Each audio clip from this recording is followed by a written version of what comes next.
Alright, what is up YouTube? So today I'm going to be showcasing the Mermail Atlantean build that I am playing this format and probably next format, and that is the Dogmatica Atlantean Mermail build. I really like what the Dogmatica engine adds to this deck because it's not only a secondary option to fall down on if you get stopped or you don't draw your 1 card to 2 card combos, you also have the utility of Totally Awesome and the Omega to put back your Mermail and your Atlantean cards back in your hand or back into the deck because something like Neptibus would really like the Atlanteans to be in the deck so you can send them and add them to your hand. So I'll be showcasing in this first replay what the deck can do, and then I'll show 2 more replays, and then I'll talk about the deck and what I would change, what I would not change, and just moving on to the next ban list. So looking at this first replay is going to showcase the full power of what this deck can do turn 1. So you start off with Neptibus, send goons, add dragoons, add Megalo, and then Megalo is going to send both of the dragoons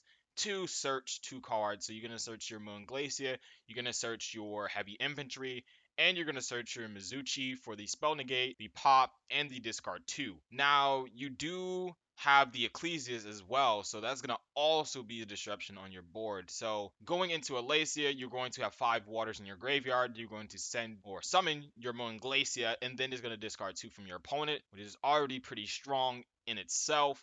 But now you still have the Ecclesia to get your punishment to your hand, and you have the Nadir Servant, which is going to give you another interruption with your Fleur de Lis, and then you're going to set your punishment, have the Mizuchi equipped to your Alacia. So now you have discard 2, a negate with a spell. So if they have Dark Rule no more, it doesn't really matter. It's not like it stops anything on the board. But anything really strong, like a Super Poly or, Forbidden Droplets or something like that, or anything that's just like really problematic as a spell, even something like, Invocation if they don't have Meltdown, Shaddoll Fusion, they have, any strong spell is just really good to negate. So having something like this is just really strong, as well as something like Punishment, which is also really strong, being able to pop 2 on your opponent's side of the field because you send Neptis. And even if you don't send something like Neptis, if you banish it off of Extravagance, you still have other cards you can send. It doesn't matter what you send. You can send Toad, you can send, Omega. So there's other options as well. And then you have the Hefty Inventory, which is another pop on top of that. And you have the Fleur de Lis as a negate. So this is the turn 1 board. I didn't want to really showcase the replay because it wasn't honestly a good replay. I 2-0'd him. So we're going to move on to the next replay. So in the next replay, I'm playing against Dinosaurs, and my opponent has 2 disruptions. Now, this is not going to showcase the Dogmatica side, but it's going to show how resilient Mermails is to hand traps if you don't start off with Diva. And even if you do start off with something like Diva, you still have something like Teus as an extender, which is really good. Like Teus plus Dragoons is honestly an FTK in itself if they don't have like 3, hand traps, Nibiru, Ash, and like Imperm, something like that. So let's move on to the combo or what I use to play through this hand trap. So I go Teus Dragoons. He doesn't Ash anything. It's kind of bad to even try to Ash something like Teus. I mean, are you really gonna try to Ash Teus when like I resolve Dragoon anyway? So I would probably get like Diva or something like that. So then I use Pipe, ditching the Prince, which is going to get back to Dragoons. He's going to, I believe, Imperm or Ash. Yes, he ashes that. So I've already baited out 1 hand trap, which it probably didn't matter that he did that. It was probably a waste to use it on that, but it's not really good even in his situation. Like, there's not really anything good to Ash in my deck. So now he uses the Imperm, which is really good because it's going to stop the Toad from getting on the board. But as you see, I have Glacia on my board, and I can link into a link too. So I'm going to be able to Glacia him anyways. And if you're going to see in a few seconds, I'm going to summon the Abyss or the Coral Anemone that is going to get back my Neptibus for disruption. So that is exactly what I'm going to do. I'm going to add with the Dragoons to get the heavy infantry for disruption.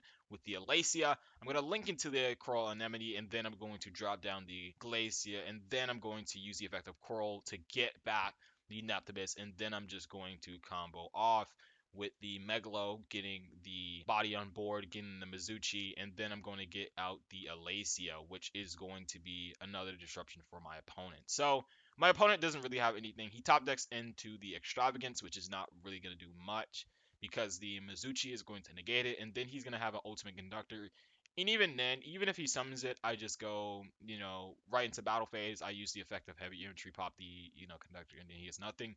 So he's probably going to resort to the miscellaneousaurus, which also doesn't get into anything because the Archosaur is just going to get into Archosaur and into your ultimate conductor. So it kind of accomplishes the same thing. And even if he kind of went into Petite de Pterodon, whatever it's called. He can summon like Pankratops in the end phase, but even then, it's still like really, really iffy for him to come back, even in this sort of situation. So he gets negated, he goes for miss, and then after he uses the effect of Archosaur, he realizes he cannot win. And then game two, this is kind of like him bricking. I mean, even if he bricked, this is not a bad hand, even if he top decks something like Miscellaneousaurus. And he does have the Gamma, so that does stop my turn because, yeah, hitting the Diva is just really strong. And this is where, like, the Dogmatica shows how good it is because if he had, like, Imperm, I can go, like, link into Almirage, into Nadir Servant, and then special summon the Ecclesia, and then Ecclesia searches Punishment or the Fleur de Lis, but in this situation, I already drew the punishment, so I can set punishment as a interruption. And then I'm using the talents, which is also a good card in this deck because you have a lot of magnets to hand traps. You can also look at your opponent's hand and kind of, make them brick even more. So that is why these two cards are just really strong. The Dogmatica card, the punishment, and then talents is also really good in this deck as well. So it's just showcasing the power of this deck, even if you get stopped on your normal summon or your one card to two card combos. So I'm gonna put back his Lost World because that's probably the best card in his hand. UTC is not, live right now, so it's no point in doing that. So he's going to banish his side frames. He's going to get the OV Raptor as a top deck, which is a very insane top deck. But I do have the punishment to in response to his Oviraptor, which is also going to pop his Lost World because of the Netis. So now he does have the Miscellaneousaurus. He's going to be able to special summon his Ultimate Conductor Tyranno. And now he has a big body on board, and he can pretty much stop any of my plays if he just pops the UTC in his hand to, flip down all my monsters. So I'm in a very bad spot right now. It's not really good for me. But as you're going to see, I am going to pass turn. And then he's going to top deck the Imperm as long as he doesn't really top deck another one card combo like Misk, or he doesn't top deck something like the Oviraptor again, or the Fossil Dig, or he had like a lot of good top decks, honestly. But if he doesn't top deck any of those, like I can still come back because now I have the Megalo, I can, bait out the UTC, and then I can normal summon the, combo off. So he attacks, he uses the effect to deal 1,000, and then I'm gonna top deck the Extravagance, which is probably my best top deck. And then I draw into two more waters, which is pretty good. I now have Water Fodder for Megalo to bait out the UTC and then go Diva. So that is exactly what I'm going to do. I'm going to go Megalo. He's going to pop his UTC. I'm figured he didn't use the effect of UTC because he has the set Imperm, so he's pretty safe for any one card combo I'd have. So that's exactly what he does. He Imperms. I use the effect of Megalo, sending the Diva to the graveyard to attack twice. And for now, I'm just trying to get damage on the board because we're in a simplified game state.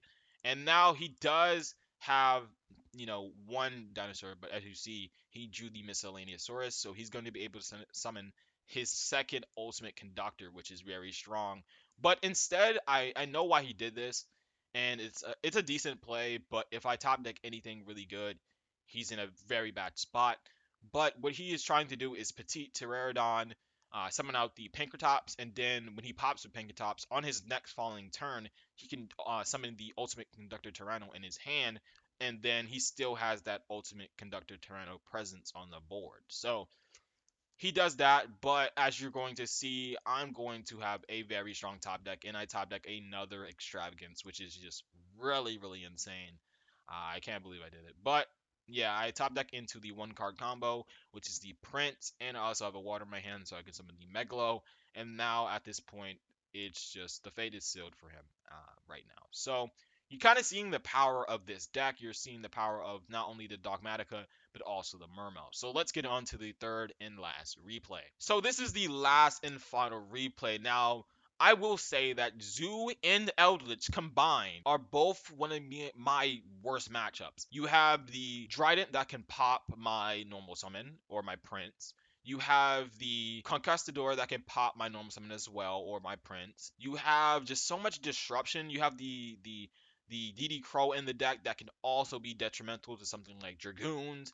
It's just not a really good matchup. When I see these zoos, I'm just like, yeah, I'm probably going to be done. But I do have a follow-up play when he imperms my Diva. As I said before, you can go into Alamirage and then use the effect of Ecclesia. But after you use the effect of Toad to get back your normal summon for next turn, you can go into Ecclesia and then set the punishment, which is just 2 pops on your opponent's turn, which is just very, very strong. But as I am going to unfortunately see, my opponent is playing Eldritch. As I said before, this is just a terrible matchup because now he just gets rid of my punishment. And like even if I Glacia him, like his monsters float or his spell trap cards float into his Eldritch or his Eldritch float in the graveyard. So it's just kind of a really, really like bad matchup. And even if I try to pop his monster, it's probably protected with the effect of Golden Land or the Golden Lord. So it's just not a really, really strong matchup. So he goes into his zoo. He reveals that he's playing Zodiacs with the Eldritch, and I'm just like, yeah, this is looking like a really bad thing. And, especially because he has the Conquistador, and he gets the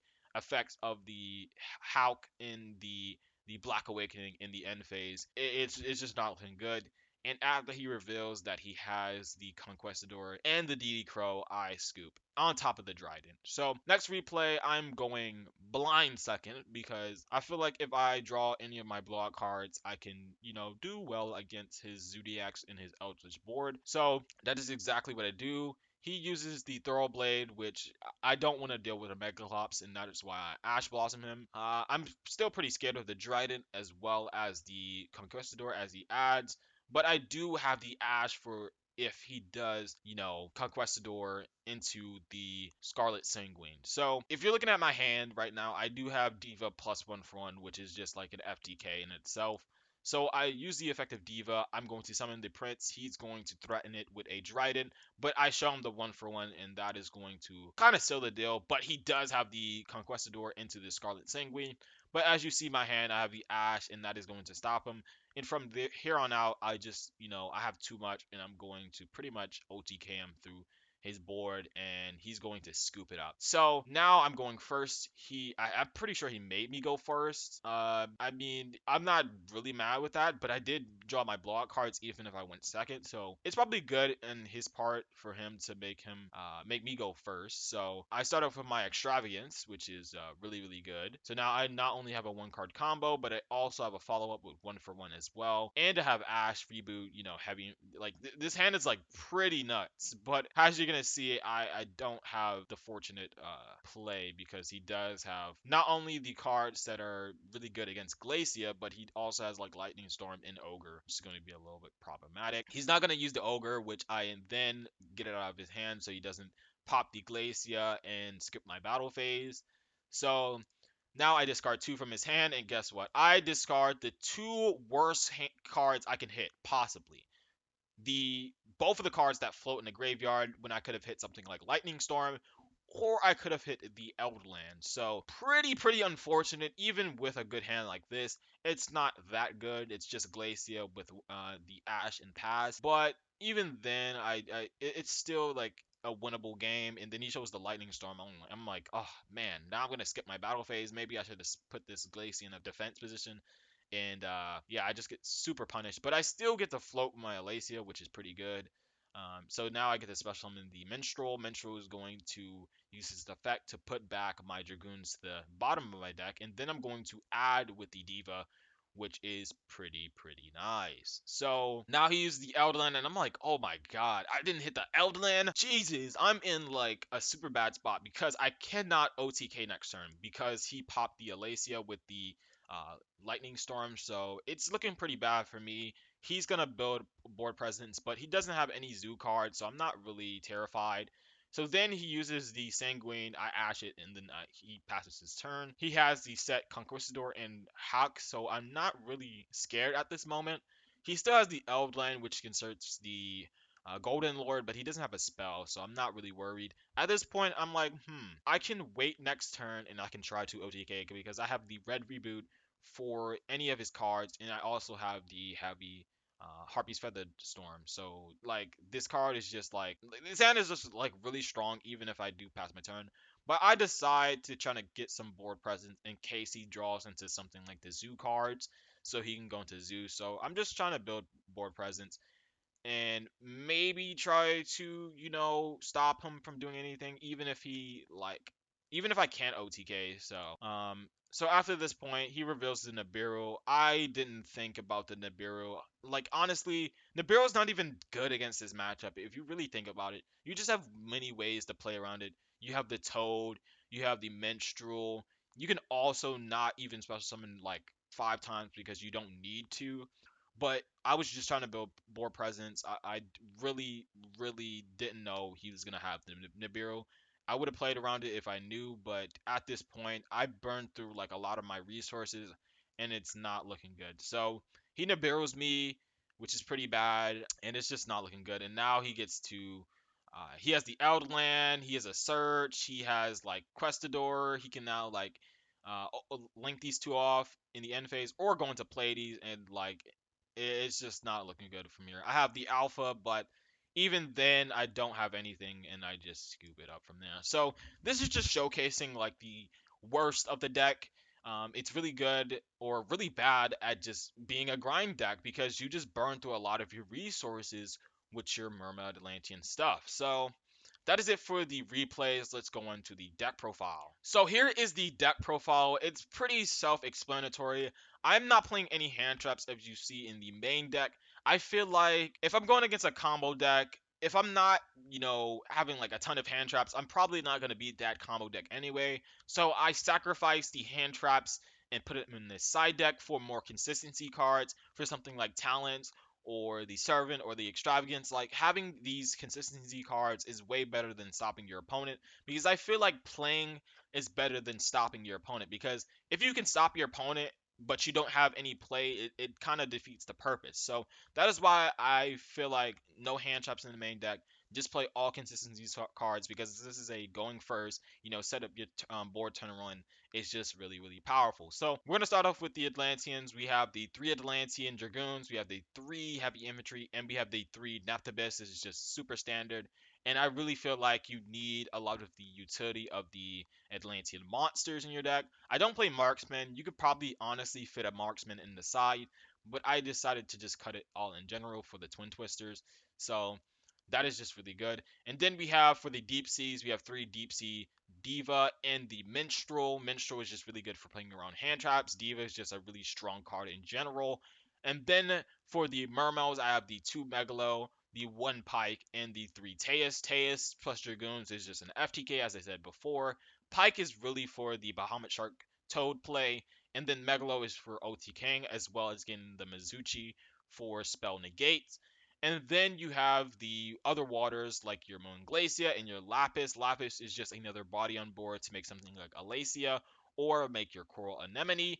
And then you have the Glacia just for discard too, because that's just broken. And then for your Dogmatica package, you have the 3 Ecclesia. I do not play the Fleur de Lis. You can honestly play the Fleur de Lis, cut like a Talents instead, but I prefer the third Talents over the Ecclesia or the Fleur de Lis. And then we play the 3 Nadir Servant. You want to have the searchability of getting access to your Dogmatica card. So, as well as, sending Toad, or even sending Omega, or even going second, sending a Netis is not bad as well. And then for your other spells, you play the 1-for-1, just really good for getting the Netabis out. The 3 Extravagance, because you don't really honestly use your extra decks too much. You're just going into either Alacia or Coral Anemone, or maybe even the Bahamut Shark and the Toad. But, Extravagance doesn't really hurt you that much. It does hurt in some instances, but for the most part, drawing 2 is just way better. And then you have the Talents, which is just super versatile. And not only being able to draw 2, you have the option to take a control of an opponent's monster, so breaking boards is a lot easier, even if you go second. And then looking at your opponent's hand to kind of see what they're playing when they stop your normal summon, and then shuffle back their consistency cards. It's just really, really good. And then for the last card in the deck is the Punishment. Punishment is just a very, very strong trap. Even if it locks you out of the extra deck, even on your next turn, it's still really strong to have. And in a deck like Mermail's, you don't really need your extra deck to OTK. And then for the side deck, this could change from format to format, But I'm playing the 3 Ash, the 3 Nibiru, and 3 Gamma as my only hand traps. I feel like these are the strongest and most versatile. These are the most strongest and versatile hand traps in the format. Ash being able to stop anything that adds or sends to the deck. Then Gamma just stops any monster effect, and then Nibiru for any combo decks. And then for your back row hate, you have the Twin Twister and the Harpy's Feather Duster. Twin Twister stops stuff like the Prank Kids. It also stops the Window Lock in the Dogmatica Invoke builds, and then you have a Red Reboot for your trap decks. And then for the extra deck, you have the 2 Elder Entity. You could bump this up to 3, but I feel like you don't really need Netis in combo with the punishment. It's not really necessary. So I just would rather, bump my Alacia to 3 or have 2 Anemones. It's just really, really good. And then you have the Omega, which, as I said before, can get back your Atlanteans to your deck so you can resolve Neptibus. And then you have the 3 Bahamut Shark, the 2 Toad for your Teus plus Dragoon combo, which is also pretty nice. Also combos off with the Pike, which is really strong as well. And then you have the Link Rebo, which is really good when your Neptibase gets stopped. So you can link into Link Rebo and then summon your Ecclesia and then get your punishment, which is also really good. And then we go into the other links, which is the Kroll Anemone, which can bring back your Neptibase, your Deep Sea Minstrel, etc., which is really strong. Then you have Alacia, which is also really good, not only being a boost, you have the ability to send a water from your hand to the graveyard, or any card from your hand to the graveyard, to add a Mermail from your deck to your hand. And then when this card is destroyed by your opponent's card effect, by either battle or effect, you get to send a water monster for cost, and then special summon any of your waters in your graveyard in defense position, except your Toad if you don't, summon it with the effect, or legally summon it. And then the last link monster is your Almirage. Almirage is also good for when your Diva gets stopped. So if they imperm, Veiler, etc., you can link into Almirage and then use the Ecclesia and, set the punishment. So that is it, guys. Let me know what you guys think of this Atlantean Dogmatica build. I know a lot of people do not like the Dogmatica engine because it's just like the generic splash this engine into everything and make it like good. So hopefully you guys enjoyed this video. I'm done with talking. Peace.